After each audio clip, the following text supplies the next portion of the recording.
नमस्कार साथियों, स्वागत है आपका अपने YouTube channel GS hub by DS sir में। तो कैसे हो आप लोग? उम्मीद करता हूँ आप सब अच्छे होंगे। आज की श्रृंखला में हम देखने वाले हैं साथी, आज इस श्रृंखला में देखेंगे हम एनालिसिस। क्या देखेंगे साथी? एनालिसिस देखेंगे। और इसके साथ देखेंगे अपने, क्या देखेंगे साथी? एनालिसिस के अलावा देखेंगे अपने टॉप 20 क्वेश्चन। क्या देखेंगे साथी? Top 20 question. ठीक है, टॉप 20 क्वेश्चन। एक बार से सभी साथी जुड़ जाएंगे, सेशन को शेयर कर देंगे दोस्तों में।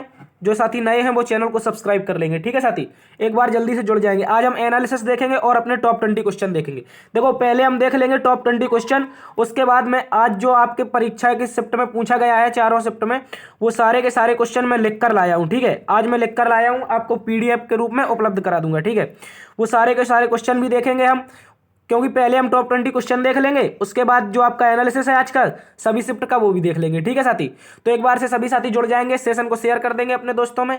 जो नए हैं साथी वो चैनल को सब्सक्राइब कर लेंगे। ठीक है, चलते हैं आज के क्वेश्चन की तरफ। देखो, आज क्या देखने वाले हैं साथी आज हम देखेंगे 24 जनवरी शिफ्ट, आल शिफ्ट का एनालिसिस। क्या देखेंगे? 24 जनवरी की सभी शिफ्ट का एनालिसिस देखेंगे। ठीक है साथी, सभी साथी एक बार चैनल को सब्सक्राइब कर लेंगे। ठीक है, प्रतिदिन शाम 7:30 बजे आपकी क्लास होती है।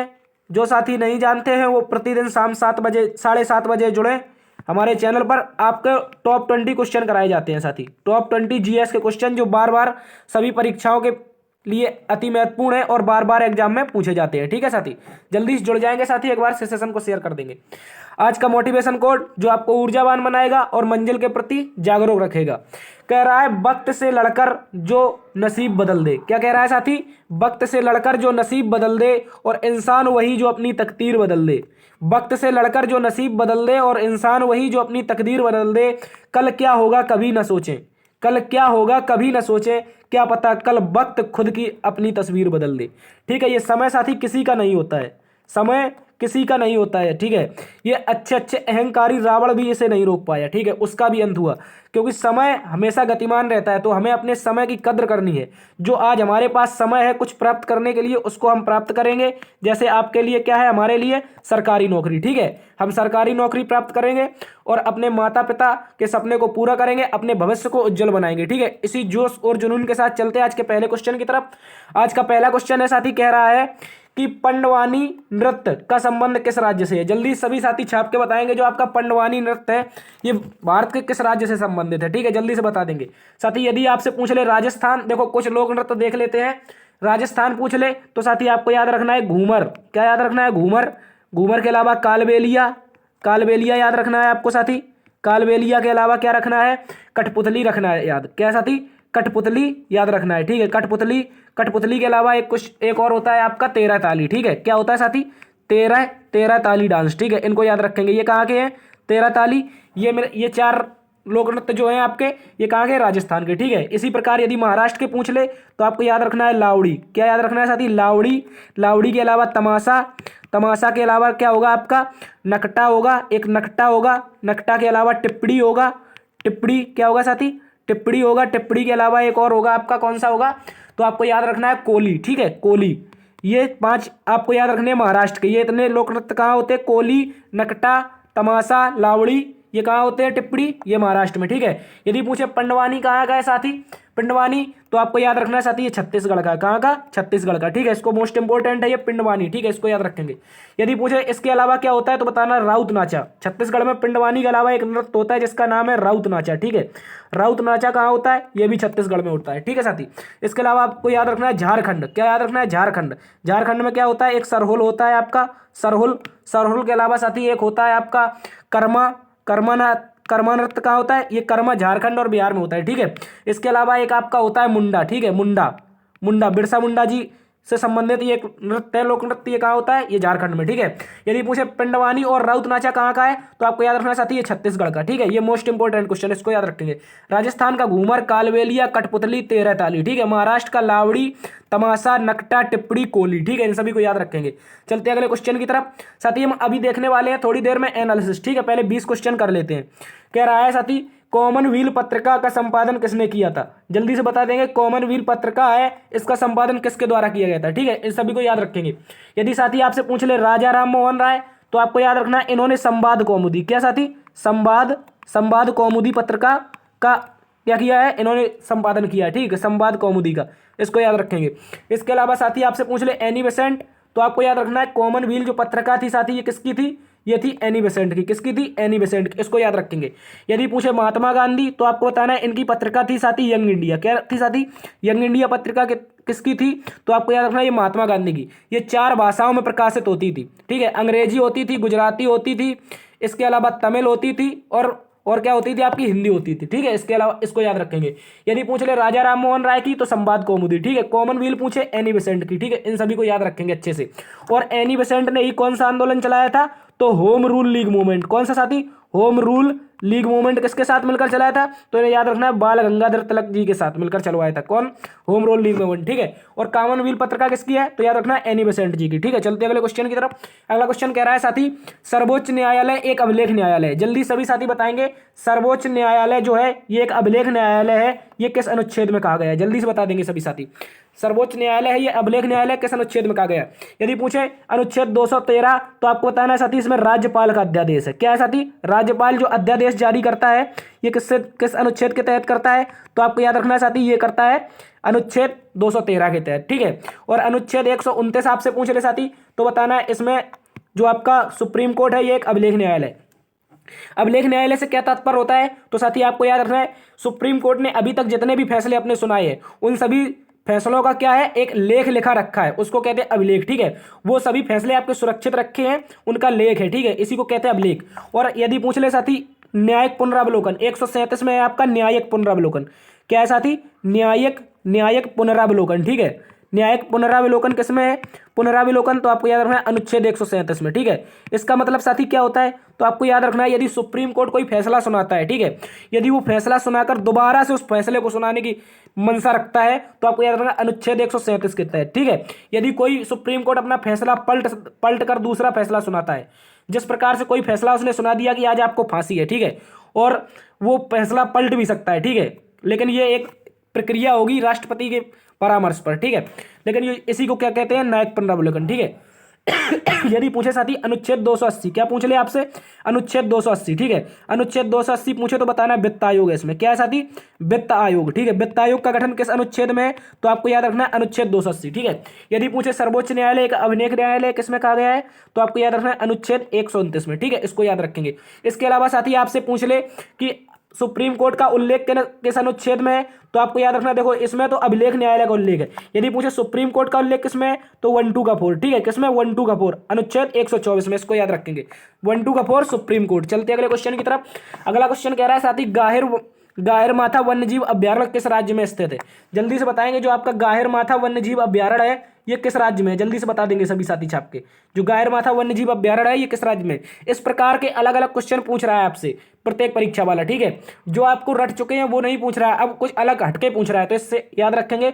गाहिर माथा वन्यजीव अभ्यारण्य कहाँ है साथी, तो आपको याद रखना है ये कहाँ पर है सर, उड़ीसा में है, ठीक है सर, कहाँ पर है ये उड़ीसा में, इसको याद रखेंगे। यदि पूछे इधर एक और आपका नेशनल पार्क है, कुछ नेशनल पार्क इनको देख लेते हैं। उड़ीसा में आपका एक सिमलीपाल नेशनल पार्क है, कौन साथी, सिमलीपाल नेशनल पार्क, ये कहाँ पर है, तो याद रखना है साथी उड़ीसा में, ठीक है। सिमलीपाल के अलावा एक साथी भीतरकड़का, कौन सा, भीतरकड़िका कहाँ पर है साथी, भीतरकड़िका, तो आपको याद रखना है साथी भीतरकड़का भी कहाँ है, उड़ीसा में, ठीक है। कर्नाटक में पूछ ले तो आपको याद रखना है साथी बांदीपुर, कौन साथी, Bandipur national park, Bandipur national park. इसके अलावा आपको याद रखना है यहाँ पर बनेरघट्टा नेशनल पार्क, कौन सा, Bannerghatta national park. Bannerghatta national park के अलावा एक याद रखना है आपको साथी, बनेरघट्टा के अलावा एक नेशनल पार्क याद रखना है नागरहोल नेशनल पार्क, कौन साथी, नागरहोल नेशनल पार्क, ये कहाँ पर है, ये तो याद रखना है साथी, ये तीनों के तीनों बनेरघट्टा, बांदीपुर और नागरहोल कहाँ पर है, ये सभी के सभी साथी कर्नाटक में, ठीक है। यदि पूछे असम में तो आपको याद रखना है एक मोस्ट इंपोर्टेंट है आपका देहिंग पटकाई, कौन है साथी, भारत का लेटेस्ट नेशनल पार्क है देहिंग पटकाई, ठीक है, देहिंग पटकाई। इसके अलावा आपको एक याद रखना है, इसके अलावा कौन, औरंग नेशनल पार्क, ठीक है, औरंग नेशनल पार्क कहाँ है, ये भी असम में, ठीक है। इसके अलावा आपको याद रखना है साथी औरंग के अलावा क्या याद रखना है, काजीरंगा याद रखना है, ठीक है, काजीरंगा के अलावा रखना है मानस राष्ट्रीय उद्यान, ठीक है, मानस नेशनल पार्क, ये सभी के सभी कहाँ है, असम में, ठीक है। इसके अलावा साथी आपसे पूछ ले, यदि आपसे पूछ लेता है कि आप बताइए साथी हिमाचल प्रदेश के, ठीक है, हिमाचल प्रदेश के पूछ ले तो आपको याद रखना है साथी ग्रेट हिमालयन, कौन सा, ग्रेट हिमालयन नेशनल पार्क है, ग्रेट हिमालयन नेशनल पार्क। इसके अलावा साथी एक आपका है एक आपका पिन वैली नेशनल पार्क, कौन सा, हिमाचल प्रदेश में पिन वैली नेशनल पार्क। इसके अलावा साथी याद रखेंगे आप पिन वैली के अलावा एक और है खीर गंगा नेशनल पार्क। कौन सा थी, खीर गंगा नेशनल पार्क। कहाँ पर है, ये सभी के सभी हिमाचल प्रदेश में, ठीक है। ग्रेट हिमालयन, पिन वैली, खीर गंगा, ये कहाँ पर है, हिमाचल प्रदेश में। असम में कौन है, आपको देहिंग पटकाई है, आपका औरंग नेशनल पार्क है, आपका काजीरंगा नेशनल पार्क है और मानस नेशनल पार्क है, ठीक है। इसके अलावा कर्नाटक में कौन है, बांदीपुर, बनेरघट्टा और नागरहोल, ठीक है। और ये ओडिशा में क्या है, तो आपको याद रखना गायर माथा वन्यजीव अभ्यारण्य के अलावा Simlipal national park, Bhitarkanika national park, इन सभी को अच्छे से याद रखेंगे। चलते अगले क्वेश्चन की तरफ। अगला क्वेश्चन कह रहा है कि भारतीय रिजर्व बैंक का राष्ट्रीयकरण कब हुआ। जल्दी से बता देंगे सभी साथी। भारतीय राष्ट्रीय बैंक है, जो भारतीय रिजर्व बैंक है, इसका राष्ट्रीयकरण कब हुआ, और बताएंगे इसमें एक पेड़ है, क्या है साथी, इसमें एक पेड़ है, जल्दी से बताएंगे कौन सा पेड़ है। और पेड़ के अलावा आपको बताना है साथी इसमें जानवर कौन सा है, ठीक है, जानवर कौन सा है, जल्दी से बताएंगे, ठीक है, जानवर कौन सा है। तो आपको याद रखना है साथी, आपको याद रखना है इसका राष्ट्रीयकरण कब हुआ। तो आपको याद रखना है साथी, राष्ट्रीयकरण आपका हुआ था 1 जनवरी 1949, ठीक है। यहाँ पर राष्ट्रीयकरण पूछा है, ना कि स्थापना, ठीक है। स्थापना पूछे तो आपको बताना है, यहाँ स्थापना हुई थी 1 अप्रैल 1935 और इसमें कमीशन कौन सा था, तो यहाँ आपको याद रखना है साथी यंग हिल्टन कमीशन। कौन सा, यंग हिल्टन कमीशन जो था आपका, यंग हिल्टन कमीशन की सिफारिश पर किसकी स्थापना हुई थी, तो आपको याद रखना है ये किसकी हुई थी, आरबीआई की, ठीक है। और इसका एक्ट जो था, आरबीआई का जो स्थापना का एक्ट था, ये 1934 का था, ठीक है, 1934 का। और आरबीआई के पहले गवर्नर जनरल कौन थे, तो आपको याद रखना है ओसबोर्न स्मिथ। कौन थे, ओसबोर्न स्मिथ, ये भारत के पहले गवर्नर थे, ठीक है, ओसबोर्न स्मिथ, ठीक है, ये ओसबोर्न स्मिथ। यदि पूछे प्रथम भारतीय कौन थे, प्रथम भारतीय भी पूछ सकता है, तो आपको याद रखना है प्रथम भारतीय कौन थे साथी, सीडी देशमुख थे, ठीक है। कौन थे, सीडी देशमुख, ठीक है, इनको याद रखेंगे अच्छे से, इसको याद रख लेंगे, सीडी देशमुख, ठीक है, इनको याद रखेंगे। यदि पूछे आपसे भारतीय रिजर्व बैंक की राष्ट्रीयकरण कब हुआ, तो आपको याद रखना है राष्ट्रीयकरण तो आपका 1 जनवरी 1949 को हुआ। यदि पूछे इसकी स्थापना कब हुई, तो स्थापना हुई थी यंग हिल्टन कमेटी की सिफारिश पर 1934 के एक्ट के तहत 1 अप्रैल 1935 को, ठीक है। कब हुई थी, 1 अप्रैल 1935 को। यदि मुझे इसके पहले गवर्नर जनरल ओसबोर्न स्मिथ और पहले भारतीय गवर्नर जनरल कौन थे, सीडी देशमुख, इनको भी याद रखेंगे, ठीक है। अब अभी आपसे पूछा था साथी इसमें पेड़ कौन सा है, तो पेड़ याद रखना है साथी, इसमें पेड़ कौन है लोगों में, इसके पेड़ है ताड़ का। कौन सा साथी, ताड़ का पेड़। और जानवर पूछे तो आपको शेर नहीं लगाना है और टाइगर भी नहीं लगाना, आपको पूरा लगाना है रॉयल बंगाल टाइगर। क्या है साथी, रॉयल बंगाल टाइगर, ठीक है, रॉयल बंगाल टाइगर, ठीक है, इसको याद रखेंगे अच्छे से। रॉयल बंगाल टाइगर किसमें है, तो जानवर आपका लोगों में रॉयल बंगाल टाइगर है। इसके अलावा पेड़ कौन सा है, ताड़ का वृक्ष, ठीक है, इसको अच्छे से याद रखेंगे। यदि पूछे 1921, देखो यहाँ पर ऑप्शन है आपका 1921, इसका पोस्टमार्टम करते हैं। देखो 3 बैंकें थी साथी, कौन थी, एक तो बैंक ऑफ मद्रास थी, कौन थी, बैंक ऑफ मद्रास थी। मद्रास के अलावा बैंक ऑफ कोलकाता थी, कौन थी साथी, बैंक ऑफ कोलकाता थी। कोलकाता के अलावा एक थी आपकी बैंक ऑफ, कौन थी साथी, बैंक ऑफ बम्बई, ठीक है, बैंक ऑफ बम्बई थी, इनको याद रखेंगे। इन तीनों का विलय करके 1921 में क्या बनाया गया था साथी, इंपीरियल बैंक बनाया गया था। क्या बनाया गया था, इंपीरियल बैंक, ठीक है, इसको याद रखेंगे। इसके अलावा साथी इसी इंपीरियल बैंक को 1955 में, कब साथी, 1955 में इसको किसमें चेंज कर दिया, तो बताना है साथी एसबीआई में, किसमें, स्टेट बैंक ऑफ इंडिया में, ठीक है। स्टेट बैंक ऑफ इंडिया कौन बनी थी, तो बताना है पहले तो मद्रास बैंक थी, कोलकाता बैंक थी, बम्बई बैंक थी। इनका विलय हो गया 1921 में, क्या कौन सी बैंक बनी, इंपीरियल बैंक, ठीक है। इसी को 1955 में क्या बना दिया गया साथी, इसको बना दिया एसबीआई। क्या बना दिया गया, SBI, state bank of India, इसको अच्छे से याद रखेंगे, ठीक है। चलते अगले क्वेश्चन की तरफ। अगला क्वेश्चन कह रहा है मैंडिबल नामक हड्डी शरीर के किस अंग में पाई जाती है, जल्दी से बताएंगे। जो आपकी मैंडिबल नामक हड्डी है, ये शरीर के किस हिस्से में पाई जाती है, ठीक है, जल्दी से बताएंगे। जांग में, सीने में, जबड़े में, कान में, जल्दी से बता देंगे। देखो साथी यदि पूछ ले आपसे जांग में, तो आपको याद रखना है ये साथी फीमर हड्डी, कौन सी, फीमर हड्डी, ये शरीर की सबसे बड़ी हड्डी होती है, कौन सी, फीमर। ये कैसी होती है, सबसे बड़ी हड्डी होती है, इसको याद रखेंगे, ठीक है। यदि पूछे सीने में, तो बताना है साथी इसमें 12 जोड़ी, कौन साथी, 12 जोड़ी हड्डियां पाई जाती हैं, 12 जोड़ी, दोनों साइड, एक साइड 12 होंगी इस तरह से और दूसरे साइड भी 12 होंगी, ठीक है, इस तरह से जुड़ी होती हैं। इसके अलावा यदि पूछे जबड़े में, तो साथी आपको याद रखना है जो मैंडिबल हड्डी होती है ये जबड़े में पाई जाती है। कहाँ पर, मैंडिबल हड्डी कहाँ पाई जाती है साथी, जबड़े में, ठीक है। ये कैसी होती है, तो बताना है शरीर की सबसे मजबूत हड्डी होती है, ठीक है, मजबूत हड्डी होती है, ठीक है। तभी तो लोग कहते हैं तुम्हारा मुंह तोड़ देंगे, ठीक है, लेकिन वो तोड़ नहीं पाएंगे कभी भी, ये नहीं सोचना, ठीक है। क्योंकि आपको याद रखना है जबड़े की हड्डी शरीर की सबसे मजबूत हड्डी होती है, ठीक है। फीमर कौन सी होती है साथी, तो आपको बताना है सबसे लंबी। इसके अलावा सबसे छोटी पूछ ले तो आपको याद रखना है कान की हड्डी होती है स्टेपीज, कौन सी, स्टेपीज हड्डी, इसको भी याद रखेंगे, ठीक है, अच्छे से इसको याद रखेंगे। सीने में 12 जोड़ी हड्डियां पाई जाती हैं, ठीक है, इनको याद रखेंगे। तो आपसे क्या पूछा है, मैंडिबल हड्डी पूछा है साथी। मैंडिबल हड्डी कहाँ पाई जाएगी, आपकी जबड़े में, और ये सबसे मजबूत हड्डी होती है, ठीक है। चलते अगले क्वेश्चन की तरफ। अगला क्वेश्चन हमसे कह रहा है साथी, 1956 में बने राज्य पुनर्गठन आयोग की अध्यक्षता किसने की थी? जल्दी से बताएंगे। जो 1956 का आपका राज्य पुनर्गठन आयोग था, इसकी अध्यक्षता किसके द्वारा की गई थी, ठीक है। यदि पूछे किसके द्वारा अध्यक्षता की गई थी, तो आपको याद रखना है न्यायमूर्ति फजल अली। कौन थे साथी? न्यायमूर्ति फजल अली, ठीक है। फजल अली कमीशन नाम से आपकी अध्यक्षता की गई थी इसमें, ठीक है। इसमें फजल अली जी ने 14 राज्य और 6 यूटी बताई थी, ठीक है। भारत में कुल कितने? 14 राज्य और 6 यूटी बताई गई थी इनके द्वारा, इसको भी याद रखेंगे। इनका सहयोग किस किसने किया था, तो याद रखना है हृदयनाथ कुंजारू और के.एम. पाड़ेकर भी इसमें शामिल थे। लेकिन यदि पूछे अध्यक्ष कौन थे, अध्यक्ष थे आपके न्यायमूर्ति फजल अली, ठीक है। हीरालाल जी कानिया कौन थे? ये स्वतंत्र भारत के प्रथम सीजेआई थे, चीफ जस्टिस ऑफ इंडिया, ठीक है। यानी कि भारत के प्रथम भारत के प्रथम जज कौन थे, मुख्य न्यायाधीश कौन थे? तो आपको बताना है हीरालाल जे कानिया, इनको याद रखेंगे। यदि पूछे राज्य पुनर्गठन आयोग की अध्यक्षता किसने की थी, फजल अली ने, ठीक है। चलते अगले क्वेश्चन की तरफ। अगला क्वेश्चन कह रहा है, हिमाचल प्रदेश में स्थित सिपकला दर्रा से कौन सी नदी निकलती है? जल्दी सभी साथी छाप के बताएंगे। जो आपका हिमाचल प्रदेश है, इसके दर्रे से कौन सी नदी निकलती है? जो सिपकला दर्रा हिमाचल प्रदेश में आपका स्थित है, इस दर्रे से कौन सी नदी निकलती है? जल्दी से बता देंगे सभी साथी। यदि पूछे साथी आपसे सतकला दर्रे से कौन सी नदी निकलती है, तो आपको याद रखना है साथी, ये कौन सी नदी? सतलज नदी, ठीक है, सतलज नदी, ठीक है। सतलज नदी कहां से निकलती है, तो बताना है सिपकला दर्रे से, ठीक है। इसको अच्छे से याद रखेंगे। इसके अलावा आपसे रावी पूछ ले, तो आपको बताना रावी आपकी निकलती है ये कहां से, तो आपको बताना रोहतांग दर्रा, ठीक है। रोहतांग दर्रा, ठीक है। इसी का नाम हो गया अब अटल दर्रा। क्या हो गया साथी?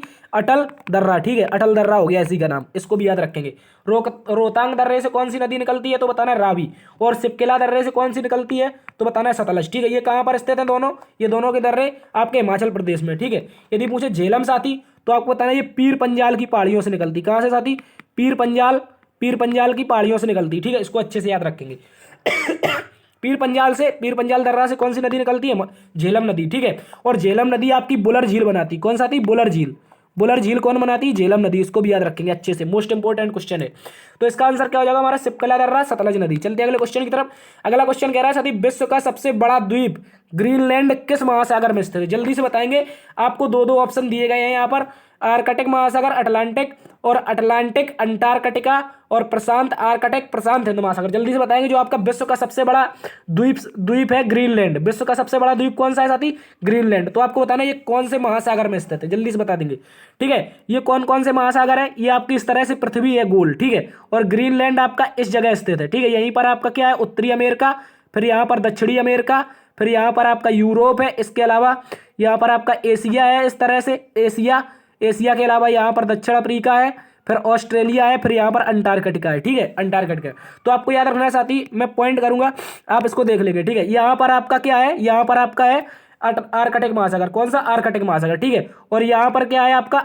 ये है आपका अटलांटिक महासागर, ठीक है, अटलांटिक महासागर। और इन्हीं दो के बीच में कौन सा द्वीप है? तो बताना है साथी ग्रीनलैंड द्वीप, ठीक है, ग्रीनलैंड द्वीप। इस तरह से अपनी पृथ्वी में आर्कटिक महासागर और अटलांटिक महासागर के बीच में कौन सा द्वीप स्थित है? तो आपको याद रखना है साथी, कौन सा द्वीप स्थित है? तो ग्रीनलैंड द्वीप, ठीक है। तो इसका आंसर क्या हो जाएगा साथी हमारा? इसका आंसर हो जाएगा आपका, क्या हो जाएगा? आर्कटिक और अटलांटिक, ठीक है, आर्कटिक और अटलांटिक। इसको अच्छे से याद रखेंगे। ग्रीनलैंड जो द्वीप है कौन से महाद्वीप में है? कौन से महासागर में? तो आर्कटिक और अटलांटिक महासागर दोनों के मध्य स्थित है। इसको अच्छे से याद रखेंगे। चलते अगले क्वेश्चन की तरफ। अगला क्वेश्चन हमसे कह रहा है, इंसुलिन की कमी से साथी कौन सा रोग होता है? जल्दी से बताएंगे। इंसुलिन की कमी से कौन सा रोग होता है, ठीक है। यदि पूछ ले आपसे टीबी किससे होती है, तो आपको याद रखना है ये कैसी बीमारी है? ये आपकी जीवाणु से। किससे? जीवाणु से होती है टीबी, यानी कि बैक्टीरिया से, ठीक है, बैक्टीरिया से क्या होती है? टीबी होती है। और इसी से आपका टिटनेस होता है, इसी से काली खांसी होती है, कुष्ठ रोग भी इसी से होता है, ठीक है। और चेचक किससे होता है? तो आपको याद रखना है साथी वायरस से। किससे? वायरस से। वायरस का मतलब विषाणु से, ठीक है, विषाणु से कौन सा रोग होता है? तो बताना चेचक होता है। यदि पूछे इंसुलिन की कमी से कौन सा होता है, तो याद रखना है साथी मधुमेह रोग। कौन सा साथी? मधुमेह रोग किससे होता है? इंसुलिन की कमी से। इसको अच्छे से याद रखेंगे, मोस्ट इंपोर्टेंट क्वेश्चन है, ठीक है। चलते अगले क्वेश्चन की तरफ। अगला क्वेश्चन हमसे कह रहा है, प्रधानमंत्री मोदी ने कहां पर विश्व के पहले नैनो यूरिया तरल संयंत्र का उद्घाटन किया? जल्दी से बताएंगे। जो आपका विश्व का पहला नैनो यूरिया तरल संयंत्र है, ये मोदी जी के द्वारा कहां पर उद्घाटन किया गया? देखो साथ ही आपको याद रखना है नैनो यूरिया का क्या मतलब होता है, ठीक है। नैनो यूरिया का मतलब है जब अभी आप 50 किलो की बोरी लाते हैं, क्या साथी, अभी आप 50 केजी की आप बोरी लाते हैं, ठीक है। इसके अलावा आपको जब ये संयंत्र खोला गया है, इसके तहत मात्र आप 500 ग्राम, कितनी साथी, 500 ग्राम की एक दवाई लेंगे, एक सीसी आएगी, क्या आएगी साथी, 500 ग्राम की एक आपके लिए सीसी आएगी, इस सीसी में दवा होगी 500 ग्राम, ठीक है। ये 50 किलो की यूरिया के बराबर काम करेगी, ठीक है, क्या करेगी 50 किलो यूरिया के बराबर काम करेगी, मात्र आधा किलो 50 किलो के बराबर होगी, ठीक है। तो इसी के तहत एक प्लांट खोला गया है आपका नैनो यूरिया तरल संयंत्र, ठीक है। कहां पर खोला गया है, तो साथी याद रखना यहां पर क्या पूछा, पहला पूछा है, ठीक है। कुल भारत में अभी तक 2 खोले जा चुके हैं और पहला पूछा है, तो आपको याद रखना पहला कहां पर, गुजरात में, ठीक है साथी। पहला आपका गुजरात कलोल में खोला गया है। ये किसानों के लिए बहुत अच्छी फायदा की बात है, क्योंकि किसान अभी तक 50 किलो की बोरी लाता था, लेकिन अब आपके लिए मात्र 500 ml आपको लेकर आना है और आपके मशीन में भर के पानी में खिंच देना है। यूरिया से अच्छा काम करेगी, इसमें आपके खेतों में क्या नहीं होगा, खरपतवार नहीं होगा, ठीक है। इसी तरह से दूसरा कहां पर खोला गया है, तो साथी याद रखना है दूसरा आपका खोला गया है उत्तर प्रदेश में, कहां पर, आपके उत्तर प्रदेश में, ठीक है। दूसरे नंबर का कहां खोला गया है, तो आपको याद रखना है उत्तर प्रदेश में, सेकंड कहां पर, ये प्रयागराज में, ठीक है। और पहला वाला कहां पर, कलोल गुजरात में। यदि साथी आपसे पूछ ले, ठीक है, यदि आपसे पूछ ले ये पूर्णिया बिहार में क्या है, तो आपको बताना साथी एथेनॉल संयंत्र, कौन सा, एथेनॉल संयंत्र खोला गया है आपका पूर्णिया बिहार में, कहां पर, एथेनॉल संयंत्र, ठीक है। यदि पूछे संगरूर पंजाब में, तो बताना है साथी कंप्रेस्ड बायोगैस प्लांट, कौन सा, सीबीजी कंप्रेस्ड बायोगैस प्लांट कहां पर खोला गया है, ये भी एशिया का सबसे बड़ा कंप्रेस्ड बायोगैस प्लांट है। ये कहां पर खोला गया है, ये संगरूर पंजाब में, ठीक है। इसको भी याद रखेंगे अच्छे से। यदि पूछे आपसे क्या पूछा है, नैनो यूरिया तरल संयंत्र, तो कलोल गुजरात में पहला खोला गया है, दूसरा प्रयागराज में, और पूर्णिया बिहार में क्या है, एथेनॉल संयंत्र खोला गया है। एथेनॉल का मतलब क्या होता है साथी, अभी आप पेट्रोल और डीजल से वाहन चलाते हैं अपने, ठीक है, और एथेनॉल जब आएगा तो इसमें आपका 20% एथेनॉल होगा, 80% पेट्रोल होगा, ठीक है। इसका लक्ष्य रखा गया है आपका 2026 तक, कब साथी, 2026 तक, इसको भी याद रखेंगे। चलते अगले क्वेश्चन की तरफ। अगला क्वेश्चन कह रहा है, कांग्रेस द्वारा आयोजित 1938 में हरिपुरा अधिवेशन की अध्यक्षता किसके द्वारा की गई थी, जल्दी से बता देंगे सभी साथी। जो आपका हरिपुरा अधिवेशन था 1938 का, इसकी अध्यक्षता किसने की थी, ठीक है। तो ये बहुत सरल सवाल है, इसका आंसर क्या हो जाएगा हमारा, सुभाष चंद्र बोस। क्या हो जाएगा साथी, सुभाष चंद्र बोस, ठीक है, सुभाष चंद्र बोस। यदि पूछे 1907 का अधिवेशन, 1907 का अधिवेशन, ठीक है, तो आपको याद रखना रास बिहारी बोस, क्या साथी, रास बिहारी बोस। क्यों, तो आपको बताना है इसमें साथी नरम दल और गरम दल, इनमें क्या हुआ था, नरम दल और गरम दल में क्या हुआ था, तो बताना विघटन हुआ था। गरम दल नरम दल क्या हो गए थे आपस में, इनकी लड़ाई हो गई थी, क्या हो गई थी, लड़ाई, ये अलग अलग हो गए थे। क्यों साथी, तो आपको याद रखना है सूरत जो अधिवेशन था, सूरत अधिवेशन, इस सूरत को जैसे ही इन्होंने देखा तो इनको सूरत ये रास नहीं आई, ठीक है, रास नहीं आई, तो नरम दल गरम दल अलग हो गए, ठीक है। ये एक ट्रैक है, सूरत अधिवेशन में रास बिहारी बोस की अध्यक्षता में नरम दल और गरम दल अलग हो गए थे, ठीक है। एक गांधीवादी विचारधारा के अलग हो गए थे, और जो बाल गंगाधर तिलक की विचारधारा वाले लोग थे वो अलग हो गए थे, ठीक है। यदि पूछे जॉर्ज यूले, तो आपको याद रखना है साथी 1988, कब साथी, 1988 का इलाहाबाद अधिवेशन, कौन सा, इलाहाबाद अधिवेशन में कांग्रेस के पहले एकमात्र ऐसे अध्यक्ष थे, अंग्रेज थे, जो कौन थे, अंग्रेज अध्यक्षता की थी, जिन्होंने इंग्लिश अध्यक्ष थे, उनका नाम क्या था, जॉर्ज यूले। चलते अगले क्वेश्चन की तरफ। अगला क्वेश्चन साथी कह रहा है, इरावती नदी का प्रवाह किस देश में होता है, जल्दी से बताएंगे सभी साथी। जो आपकी इरावती नदी है, इसका प्रवाह किस देश में होता है, जल्दी से बता देंगे। देखो साथी, आपको याद रखना है इरावती जो नदी है, ये क्या है, ये कहाँ बहती है, तो बताना म्यांमार में, कहाँ पर साथी, म्यांमार में, ठीक है। इसको म्यांमार की गंगा भी कहते हैं। इसी में एक पाइप फिश नामक मछली खोजी गई थी, कैसी, पाइप फिश नामक की जो मछली थी आपकी, पाइप फिश नामक मछली ये खोजी गई थी, ठीक है। ये कैसी मछली थी, तो बताना एक पाइप की तरह थी, ठीक है साथी, पाइप की तरह एक मछली थी, इसकी खोज कहाँ हुई थी, इरावती नदी में, ठीक है। ये पुराना करंट अफेयर, इस पर ध्यान नहीं देंगे, ठीक है। तो यदि पूछे आपसे इरावती नदी जो चर्चा में, ये कहाँ पर बहती है, म्यांमार में, ठीक है। यदि पूछे बांग्लादेश, ठीक है, तो आपको बताना है यहाँ पर ब्रह्मपुत्र नदी को क्या कहते हैं, ब्रह्मपुत्र को जमुना कहते हैं, क्या कहते हैं, बांग्लादेश में ब्रह्मपुत्र को जमुना कहते हैं, ठीक है। और गंगा को क्या कहते हैं, बांग्लादेश में गंगा नदी को कहते हैं पद्मा, क्या कहते हैं साथी, पद्मा, ठीक है। गंगा नदी को क्या कहते हैं, पद्मा कहते हैं। नेपाल में याद रखना है साथी काली नदी, कौन सी, काली नदी, काला पानी का विवाद जो आपका है, ये काली नदी पर है, नेपाल सीमा बनाती है, ठीक है। और इसको नेपाल में कहते हैं महाकाली, क्या कहते हैं साथी, महाकाली नदी किस राज्य में कहते हैं, नेपाल में, ठीक है। चीन से याद रखना है आपको सांगपो नदी, क्या साथी, टसांगपो, ठीक है। सांगपो का मतलब क्या होता है साथी, इसी का नाम भारत में क्या आ जाता है, ब्रह्मपुत्र आ जाता है, ठीक है। इसी का नाम सांगपो का ब्रह्मपुत्र आ जाता है, ठीक है, इसको याद रखेंगे। इसके अलावा चीन में एक नदी बहती है साथी, एक चीन में नदी बहती है, कौन सी है, आपको याद रखना है चीन में एक नदी है वांगो नदी। कौन सी? वांगो नदी। ठीक है, वांगो नदी में क्या होता है तो साथी इस नदी के किनारे सर्वाधिक धान की खेती होती है। क्या साथी? सर्वाधिक धान की खेती किस नदी के किनारे होती है? तो वांगो नदी में। ठीक है, वांगो नदी धान की खेती होती है इसके किनारे, इसी कारण चीन सर्वाधिक धान का उत्पादन करता है। ठीक है, चलते हैं अगले क्वेश्चन की तरफ। अगला क्वेश्चन साथी हमसे कह रहा है अनुच्छेद के 280 संविधान के अनुच्छेद 280 में किसका उल्लेख है? जल्दी से बताएंगे संविधान का जो अनुच्छेद 280 है इसमें किसका उल्लेख मिलता है? तो साथी आपको याद रखना है अनुच्छेद 280 में मिलता है आपका कौन सा? आपका वित्त आयोग। ठीक है, क्या मिलता है साथी? वित्त आयोग। क्या मिलता है? वित्त आयोग। वित्त आयोग का मतलब क्या है तो आपको याद रखना है वित्त से संबंधित जानकारी रखता है। यदि पूछे इसकी स्थापना कब हुई थी साथी, वित्त आयोग की स्थापना, तो आपको याद रखना है 1951 में। कब हुई थी साथी? 1951 में। ठीक है, वित्त आयोग की स्थापना हुई थी। ये राष्ट्रीयकरण हुआ था। ठीक है, स्थापना कब हुई थी तो आप छाप के बताएंगे। 1951 में इसका राष्ट्रीयकरण हुआ था। ठीक है, इसके पहले भारतीय अध्यक्ष कौन बने थे पहले? तो आपको याद रखना है केसी नियोगी। कौन थे साथी? केसी नियोगी। ठीक है, केसी नियोगी इसके पहले अध्यक्ष थे। केसी नियोगी किसके? वित्त आयोग के। इसके अलावा आपको याद रखना है जो आपका वर्तमान में 15वां वित्त आयोग चल रहा है इसके अध्यक्ष कौन है? तो आपको याद रखना है नंद किशोर सिंह। ठीक है, नंद किशोर सिंह। नंद किशोर सिंह कौन है? ये वर्तमान में 15वें वित्त आयोग के अध्यक्ष हैं। ठीक है, इन्हीं का नाम क्या है? एन.के. सिंह। इन्हीं को कहते हैं एन.के. सिंह। इनको अच्छे से याद रखेंगे। नंद किशोर सिंह 15वें वित्त आयोग के अध्यक्ष है। यदि पूछे 15वां वित्त आयोग कब से कब तक चलेगा तो आपको याद रखना है 2022 से लेकर 2026 तक। कब साथी? 2022 से 2026 तक। यदि पूछे अनुच्छेद 280 में किसका उल्लेख है तो बताना वित्त आयोग का। ठीक है, यदि पूछ ले साथी आपसे नीति आयोग तो आपको याद रखना है ये साथी योजना आयोग के स्थान पर आया था। ठीक है, योजना आयोग जो था इसके स्थान पर क्या आया था? आपका नीति आयोग आया था। ठीक है, नीति आयोग क्या करता था? ये योजनाएं बनाता था, पंचवर्षीय योजनाएं। क्या बनाता था? पंचवर्षीय योजनाएं बनाता था। कौन बनाता था? नीति आयोग। ठीक है, सॉरी, योजना आयोग क्या बनाता था? पंचवर्षीय योजनाएं। और नीति आयोग इसके स्थान पर आया है। इसकी स्थापना कब हुई नीति आयोग की? तो आपको याद रखना है 1 जनवरी। कब साथी? 1 जनवरी 2015। ठीक है, कब? 2015 में। ठीक है, इसको याद रखेंगे। और नीति आयोग का वर्तमान में अध्यक्ष कौन है? अध्यक्ष यदि पूछे हेड कौन है तो बताना है इसका हेड हमेशा प्रधानमंत्री होता है। कौन साथी? प्रधानमंत्री। इसके उपाध्यक्ष कौन है तो बताना है सुमन बेरी। कौन है? सुमन बेरी कौन है? ये आपके इसके उपाध्यक्ष है किसके? नीति आयोग के। ठीक है, यदि पूछ ले आपसे साथी यूपीएससी तो बताना है अनुच्छेद 315 में इसका उल्लेख। किसमें? अनुच्छेद 315 में, आर्टिकल 315 में इसका उल्लेख है। ठीक है, इसका भाग पूछ ले आपसे साथी भाग तो आपको बताना है इसका भाग है 14। ठीक है, इसको भी अच्छे से याद रखेंगे। यदि पूछे साथी सरकारिया आयोग तो आपको याद रखना है साथी सरकारिया आयोग की स्थापना हुई थी आपकी 1983 में। कब हुई थी? 1983 में। इसको अच्छे से याद रखेंगे। चलते हैं अगले क्वेश्चन की तरफ। अगला क्वेश्चन हमसे कह रहा है फियर फाइट एंड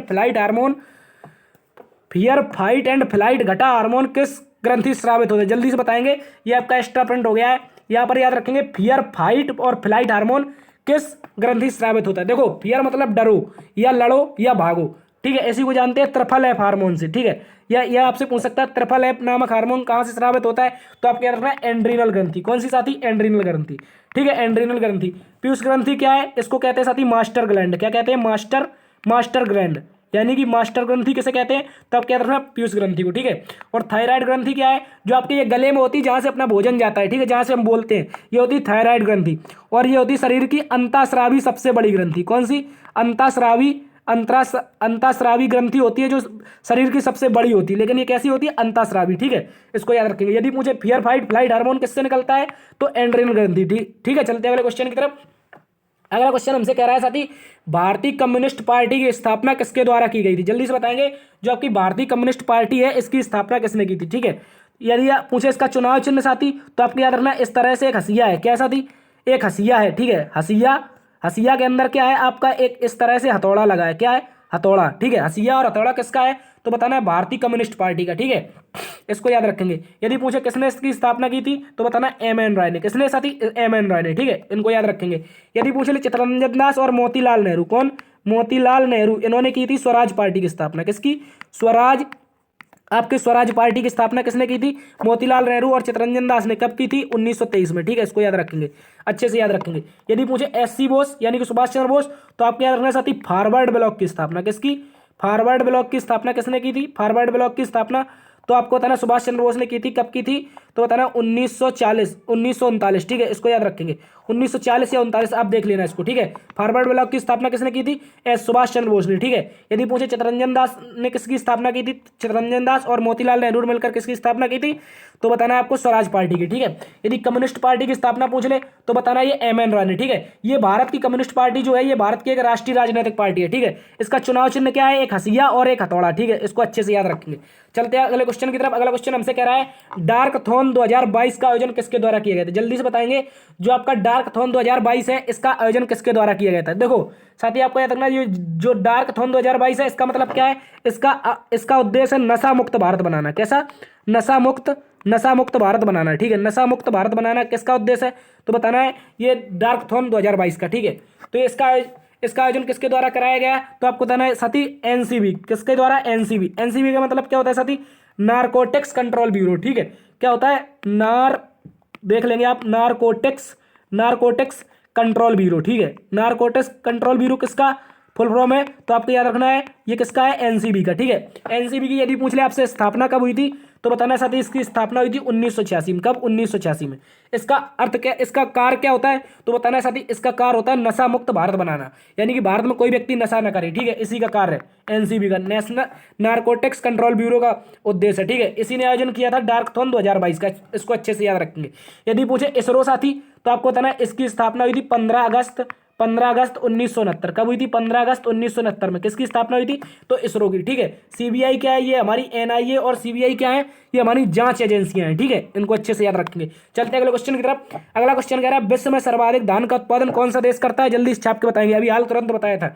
कौन करता है? विश्व में सर्वाधिक धान का उत्पादन कौन करता है? तो आपको याद रखना है विश्व में सर्वाधिक धान का उत्पादन कौन सा देश करता है? जल्दी से बताएंगे सभी छात्र छाप के बताएंगे जल्दी, इसमें सर्वाधिक धान का उत्पादन कौन करता है? तो आपको अभी बताया था कौन सा है साथी? चीन, ठीक है। चीन में क्या है तो बताना वांगो नदी। कौन? वांगो नदी। इसको धान की नदी के नाम से भी जानते हैं, ठीक है। धान की नदी, इसमें कौन सी नदी है? वांगो नदी, ठीक है। ये कहाँ पर है? चीन में सर्वाधिक धान पैदा होता है। यदि पूछे भारत में कौन सी नदी है इसके तरह, तो आपको याद रखना है महानदी साथी। कौन सी नदी? महानदी, ठीक है। इसको याद रखेंगे। यदि आपसे पूछे महानदी कहाँ से निकलती है तो आपको बताना है छत्तीसगढ़ से। कहाँ साथी? छत्तीसगढ़ से। इसी कारण छत्तीसगढ़ में क्या होता है साथी? धान सर्वाधिक होता है। क्या होता है? धान सर्वाधिक, ठीक है। धान का कटोरा, सॉरी धान सर्वाधिक नहीं होता है, इसको कहते हैं धान का कटोरा। क्या कहते हैं साथी? छत्तीसगढ़ को धान का कटोरा कहते हैं, ठीक है। सर्वाधिक धान आपके पश्चिम बंगाल में होता है। कहाँ पर? पश्चिम बंगाल में, ठीक है। इसको याद रखेंगे अच्छे से। पश्चिम बंगाल में क्या होता है आपका? सर्वाधिक धान होता है। इसको अच्छे से याद रखेंगे, ठीक है। यदि पूछ ले साथी पश्चिम बंगाल में सर्वाधिक धान और धान का कटोरा किस राज्य को कहते हैं? छत्तीसगढ़ को, ठीक है। और भारत धान के मामले में सेकंड स्थान रखता है। कैसा? सेकंड, यानी कि दूसरा। और भारत में के उड़ीसा के कटक में, कहाँ पर साथी? उड़ीसा का जो कटक है, कटक जिले में धान अनुसंधान संस्थान है, ठीक है। अनुसंधान संस्थान कहाँ पर है? तो उड़ीसा कटक में। यदि पूछे वर्ल्ड धान अनुसंधान संस्थान कहाँ पर है, तो साथी याद रखना है मनीला में, ठीक है। विश्व धान अनुसंधान संस्थान कहाँ पर है? मनीला में। और विश्व में सर्वाधिक चावल तो याद रखना है धान कौन? चीन। दूसरे नंबर पर भारत में धान का कटोरा छत्तीसगढ़, और भारत में धान अनुसंधान केंद्र कटक उड़ीसा, ठीक है। इसको अच्छे से याद रखेंगे। चलते हैं अगले क्वेश्चन की तरफ। अगला क्वेश्चन कह रहा है वेल्थ ऑफ नेशन पुस्तक के लेखक कौन है? जल्दी से बताएंगे जो आपकी वेल्थ ऑफ नेशन पुस्तक है इसके लेखक कौन है? यदि पूछे मनमोहन सिंह तो साथी आपको याद रखना है जो मनमोहन सिंह है इन्होंने एक पुस्तक लिखी थी, अच्छी पुस्तक है इनकी पुस्तक थी टू द नेशन। क्या थी साथी? To the nation for the nation, ठीक है। फॉर द नेशन ये पुस्तक किसने लिखी थी तो बताना है ये मनमोहन सिंह जी की है, ठीक है। यदि पूछे दादा भाई नौरोजी तो इनकी पुस्तक है पावर्टी। कौन सी साथी? Poverty un-British rule in India. कौन है साथी? Poverty un-British rule in India, ठीक है। अनब्रिटिश रूल इन इंडिया ये किसकी पुस्तक है? तो याद रखना है साथी ये पुस्तक है आपकी दादा भाई नौरोजी की, ठीक है। यदि पूछे महानलोविस की कौन सी पुस्तक है तो इनकी फेमस पुस्तक हुई थी पंचवर्षीय योजना से संबंधित। इन्होंने बनाई थी कौन सी? प्लानिंग।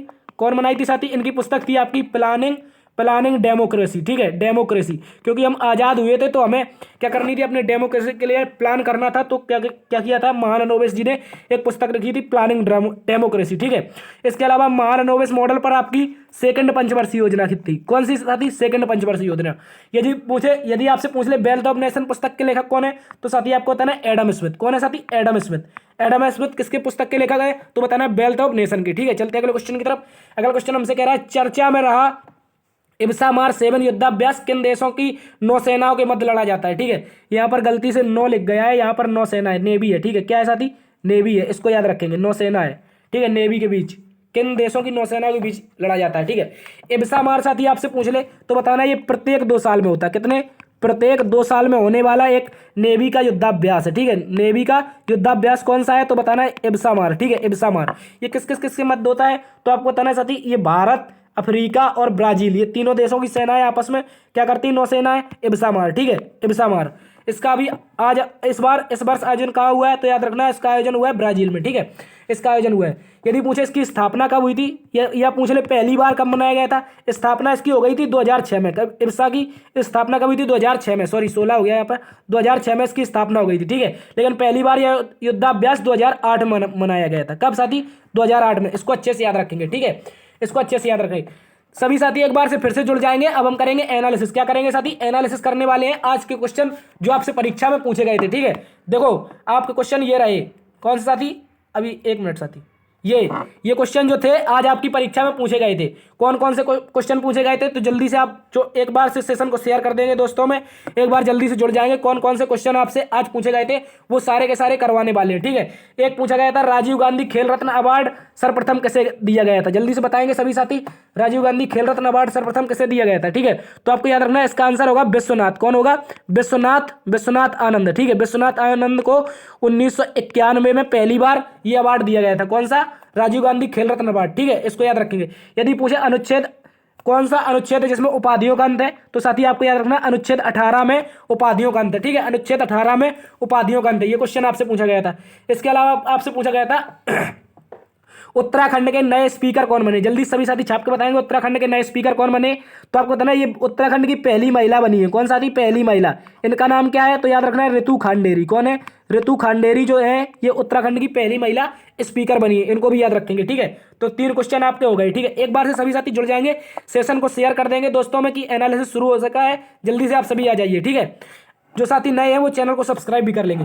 यदि पूछे अगला क्वेश्चन एक पूछा था आपसे SC ST का रिजर्वेशन कितने वर्ष तक बढ़ाया गया है तो आपको याद रखना साथी ये 10 वर्ष तक बढ़ाया गया है। कितने वर्ष तक? 10 वर्ष तक। और कब तक चलेगा तो 2030 तक चलेगा। कब तक साथी? 2030 तक, ठीक है। 2020 में बढ़ाया गया था। यदि पूछे गोल्डन रोड यानी स्वर्णिम चतुर्भुज कौन सी सड़क है तो आपको याद रखना है ये एक तो साथी आपकी दिल्ली हो गई, दिल्ली के अलावा मुंबई, मुंबई के अलावा कोलकाता, कोलकाता के अलावा चेन्नई, ठीक है। ये 3 ऑप्शन दिए थे और एक ऑप्शन आपको भरना था कोलकाता, ठीक है। ये क्वेश्चन आया था स्वर्णिम चतुर्भुज या गोल्डन रोड का संबंध किससे है, ठीक है, इनमें बताना है। एक क्वेश्चन आपसे आया था हाल ही में दिल्ली के नए उपराज्यपाल कौन बने। कौन आया था साथी? एक आया था दिल्ली के उपराज्यपाल कौन बने हैं तो आपको याद रखना है दिल्ली के उपराज्यपाल बने थे विनय कुमार सक्सेना। कौन बने थे साथी? विनय कुमार सक्सेना, ठीक है। विनय कुमार सक्सेना जो थे वो दिल्ली के राज्यपाल बने थे।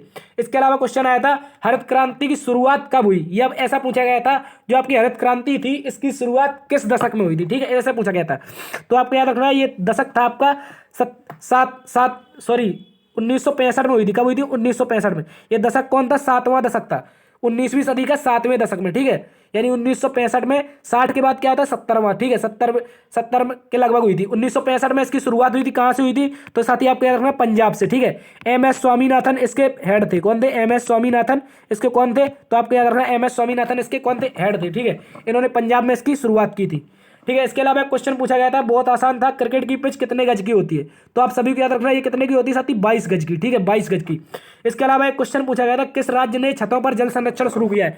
देखो साथी ये क्वेश्चन रिपीट हुआ है। ये क्वेश्चन आपसे 2018 में, आपसे कब? 2018 में साथी यूपी पुलिस में पूछा गया था। कब? यूपी पुलिस में 2018 में ये क्वेश्चन आपसे पूछा गया था, ठीक है। ये क्वेश्चन SSC GD ने रिपीट कर दिया। इसका आंसर क्या हो जाएगा? छतों पर जल संरक्षण किसने शुरू किया था? पहला राज्य कौन था तो आपको याद रखना तमिलनाडु। कौन था साथी? तमिलनाडु, ठीक है, तमिलनाडु। ये क्वेश्चन 2018 में भी आपका यूपी पुलिस में पूछा गया था।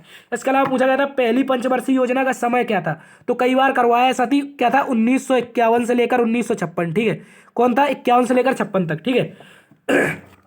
इसके अलावा साथी एक क्वेश्चन पूछा गया था आपसे, क्या पूछा गया था कि DRDO के नए हेड जो किसके? सतीश रेड्डी के स्थान पर बने हैं। कौन बने हैं तो याद रखना है साथी समीर कामत। कौन बने हैं? समीर कामत, ठीक है, समीर कामत बने हैं। ये कौन बने हैं? DRDO के नए हेड बने। इसके अलावा एक क्वेश्चन पूछा गया था साथी इनामपुर गांव, मोस्टली ये बच्चों ने नहीं किया है क्योंकि कह रहे थे इस तरह से गांव भी कोई पूछता है। ये इनामपुर गांव अभी चर्चा में रहा था, ठीक है।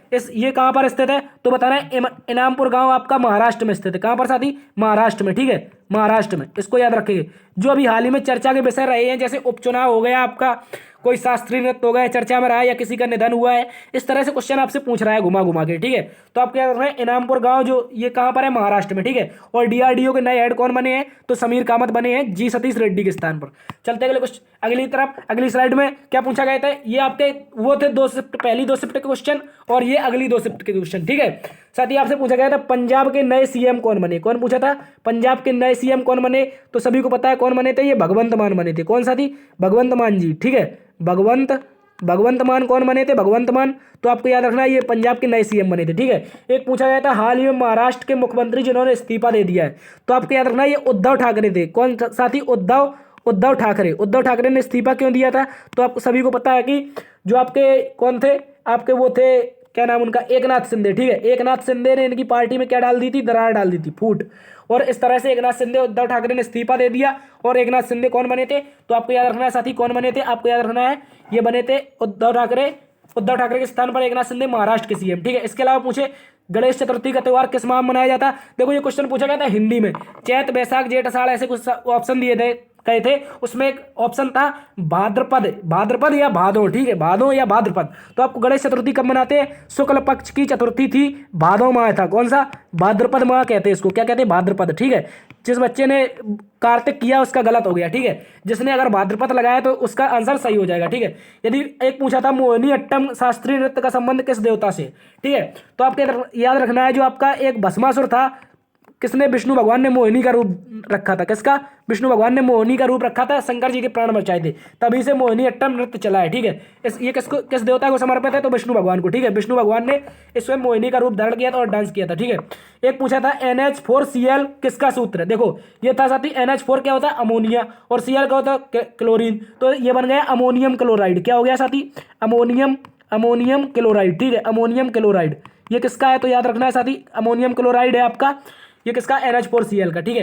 एक पूछा था भारतीय संविधान में कुल कितनी अनुसूचियां हैं, ठीक है, ये कितनी है, तो सभी को ये पता है कितनी है साथी, 12। और मूल संविधान में कितनी थी, मूल संविधान में 8 थी, ठीक है। एक पूछा गया था राष्ट्रमंडल खेल किस शहर में हुए थे, जल्दी से बताएंगे, 2022 के जो राष्ट्रमंडल खेल हुए थे ये किस शहर में हुए थे, तो साथी आपको याद रखना ये हुए थे बर्मिंघम में। कहां पर साथी, बर्मिंघम में, सभी को पता होगा बर्मिंघम में हुए थे। इसमें चौथे स्थान पर कौन रहा था, अपना भारत रहा था। और भारतीय महिला क्रिकेट टीम ने क्या जीता था, सिल्वर मेडल। और भारतीय लॉन बॉल्स महिला टीम ने क्या जीता था, स्वर्ण मेडल, ठीक है। इसके अलावा एक क्वेश्चन पूछा गया था भारत में वर्षा मेघालय के किस स्थान पर सर्वाधिक होती है, ठीक है।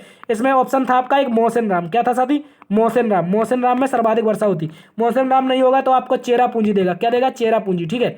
ये एक ऐसा स्थान है, ठीक है, जहां पर भारत में लगभग 12 महीने वर्षा होती रहती है। एक क्वेश्चन पूछा था मेगास्थनीज से, ऐसा पूछा गया था शायद मेगास्थनीज किसके दरबार में आया था, तो आपको याद रखना है साथी मेगास्थनीज किसके दरबार में आया था, ये आया था साथी किसके दरबार में, तो आपको याद रखना ये आया था चंद्रगुप्त मौर्य की, किसके साथी, चंद्रगुप्त मौर्य की, ठीक है, चंद्रगुप्त मौर्य की। ये सेल्यूकस निकेटर का क्या था, राजदूत था, ठीक है, विदेश मंत्री था, यानी कि तो चंद्रगुप्त मौर्य के किसके दरबार में आया था, चंद्रगुप्त मौर्य की, ठीक है। इससे कुछ संबंधित कुछ क्वेश्चन था, मुझे एग्जैक्टली पता नहीं है, ये क्वेश्चन मेगास्थनीज से जरूर पूछा गया था, ठीक है।